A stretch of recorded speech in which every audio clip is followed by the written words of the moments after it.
Hello friends, hope you're well. Techman Pat here. Today we are reviewing this, the Sonos Ray soundbar. This little bar packs a lot of sound, a lot of quality, and as you know, and maybe have experienced, Sonos has been doing sound very well. But is this 399 Australian dollars bar worth it? Is it even any good? Well, let's find out, but first of all, big thanks to Sonos for sending me this bar for review. Let's roll the intro and get started.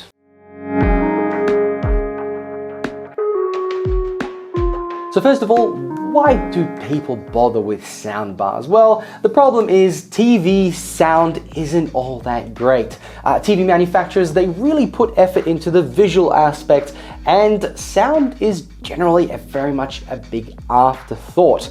If you want to see a review of the recent TV I purchased, the TCL, then check it out because it had a really good sound bar that was actually separately built into the bottom of it. But how does that compare to this? Well, we'll find out in a second. We've also got the Beam 2 to compare to this, but let's talk about the specs. It has 4 Class D digital amplifiers that have been apparently fine-tuned to the unique shape of the soundbar. It has 2 powerful tweeters for your highs, and it does split waveguides to project the sound from wall to wall. It has 2 center high-efficiency mid-woofers, and of course it has a pretty decent bass. But again, it's not enough to fill or shake the room. It has adjustable EQ through the Sonos app, and it has Apple Play. The TruePlay calibration does help to fill the sound in a room, but it's not going to change the physical reality of the device.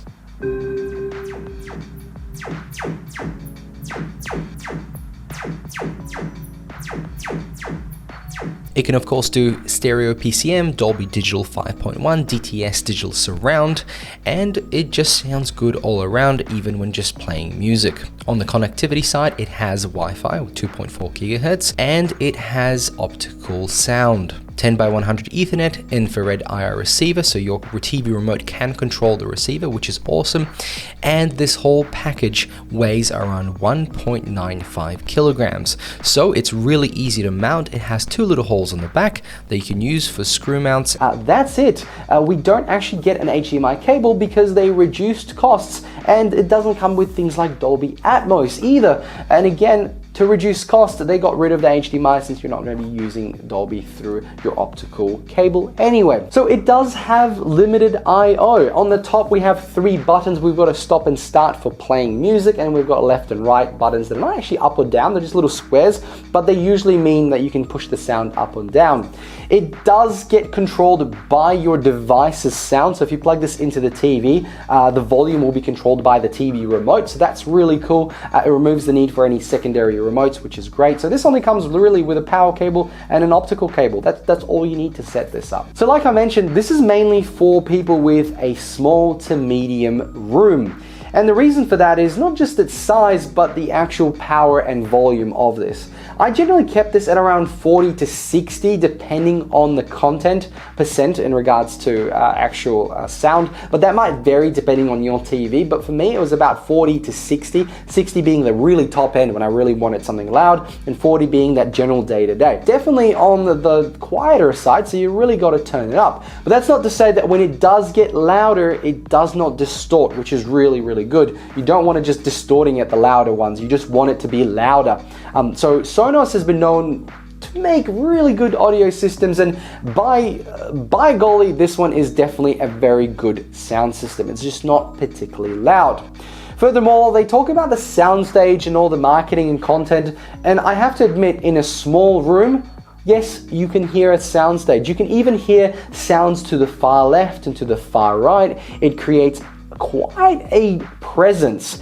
But as soon as you get into a room that's bigger, and I tried this in my living room TV, this just became a single location speaker where the sound was coming out of there. Now, what about how it actually sounds in movies? Well, first of all, Sonos says that this has been aimed at dialogue and of course just general sound and music, but I have to admit the dialogue on this is fantastic. Watching a lot of movies, I find actors and some audio mixes, especially Tenet, has generally had a very quiet, mumbly dialogue. finally, I don't just need to turn on subtitles, I can actually hear it through this speaker. That center dialogue that comes out is fantastic. You can really hear it, and it separates it really well from the rest of the sounds in a movie. Especially The Boys, for example. That audio was sometimes hard to hear on the new season on Amazon, and I found this to really help accentuate the sound of the actors and their voices, and it has a really good bass response, but this is not a device that you buy for bass.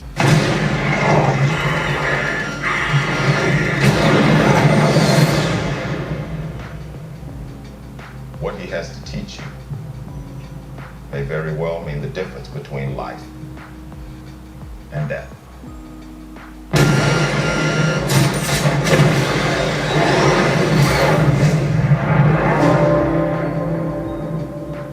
Your reputation precedes you. I have to admit, I wasn't expecting an invitation back. They're called orders, Maverick. Actually, Sonos offers a separate bass you can buy, which is nearly $900, and this only being $400, I don't think people are going to be buying that bass. But if you have the option, you can upgrade and add secondary speakers. If you buy the Sonos Ones, you can actually add surround sounds to your setup. Once you've set it up, it does give you the ability to use an app to adjust and calibrate the sound, which just sort of means you're walking around with your phone around the room in different locations while this plays a weird beeping sound. I did find that once I did that, this sounded a whole lot better, but it still made no difference in a large living room. In a medium-sized room, this was really good after the calibration. Now, more importantly, obviously, you've got dialogue. What about music and movie sounds? So like I said, this doesn't have a massive bass response, but it's enough there. It's not going to shake your house, but it's going to let you hear it.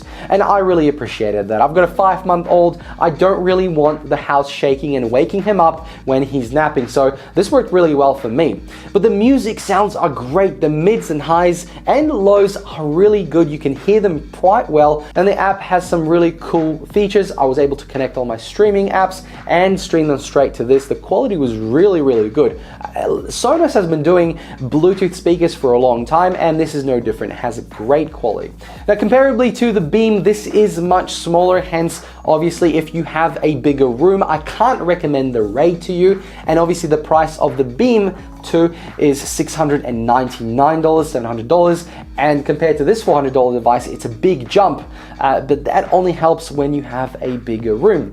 So if you have a fairly small living room, maybe an apartment in Sydney, most people have apartments in Sydney, and you know, housing isn't getting bigger, it's generally getting smaller, the Ray fits a market space that I don't think a lot of companies have tapped just yet, and I feel like Sonos is at the forefront. This is a device for a small room, living room, or even your bedroom if you have a TV there and you want to experience it, or maybe, you know, if you're fancy and you have an office and a big TV, this is a great device for that. Let's talk about the build quality quickly. They've certainly done their homework. The whole thing is sealed really nicely. It's very heavy. It's got nice solid rubber feet at the bottom that aren't going to come off when you push around. They're embedded into the plastic. It comes in 2 colors, white and black, and they've paid attention to the actual accessories too. The cables are black for the black version and white for the white version. So is it worth $400? Well, look, Sonos is a premium product, but they've marketed this in a way for people who might not necessarily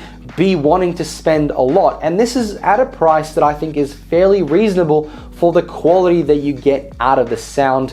And with the connectivity that they've removed and reduced to get that price to this price point, I have to agree, it makes sense. So, you know, Sonos makes great quality audio. They have reduced some connectivity to adjust for that price range. Then yes, I think $300 to $400, if you can get this for $350, I think it's a fantastic buy. And again, that's Australian dollars for those folks in the US or any other country. This is definitely better than 99% of speakers on TVs. There is no doubt that if you purchase this, you'll have a better experience, but there is a limit to it. Like I keep saying, the size of the room, it just won't feel a large room the way the Beam can, but it is a great starting point for somebody who might upgrade later and just wants to experience the great sound straight away. Right now, you can get this pretty much anywhere it's in stock, so that's something to note. Sometimes products are not in stock as of late, and with inflation pretty much